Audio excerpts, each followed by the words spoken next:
Ақылды кісі мен ақылсыз кісінің менің білуімше бір белгілі парқын көрдім.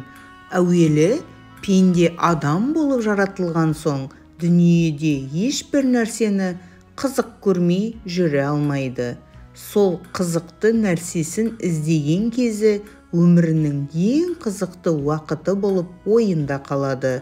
Сонда есті адам орынды іске қызығып, құмарланып іздейді екен дағы, күнінде айтса құлақ, ойланса көңіл сүйсінгендей болады екен. Оған бұл өткен өмірдің өкініші де жоқ болады екен. Есер кісі орнын таппай, не болса сол бір баянсыз, бағасыз нәрсеге қызығып, құмар болып, өмірінің қызықты, қымбатты шағын ит қорлықпен өткізіп алады екен дағы, күнінде өкінгені пайда болмайды екен. Жастықта бұл қызықтан соң және бір қызық тауып алатын кісімсіп, жастығы тозбастай, буыны босамастай көріп жүріп, бірер қызықты қуғанда ақ мойны қатып, буыны құрып, екінші талапқа қайрат қылуға жарамай қалады екен. Үшінші, әрбір нәрсеге қызықпақтық. Ол өзі бойға құмарлық пайда қылатын нәрсе екен.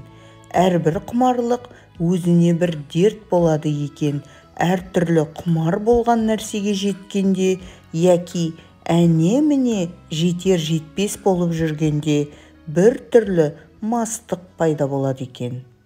Әрбір мастық бойдан оғатты көп шығарып, ақылдың көзін байлап, төңіректегі қараушылардың көзін ашып, ананы-мынаны дегізіп, бойды сынататұғын нәрсе екен. Сол уақытта есті кісілер үлкен есі шықпай, ақылды қолдан жібермей, бойын сынатпай жүріп ізденеді екен. Есер кісілер ер тоқымын тастап, бөркі түсіп қалып, етегі атының артын жауып кетіп, екі көзі аспанда жынды кісіше шаба беруді біледі екен. Соны көрдім.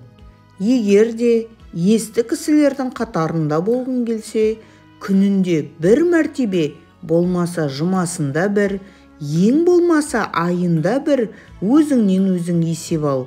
Сол алдыңғы есеп алғаннан бергі өмірді қалай өткіздің екен?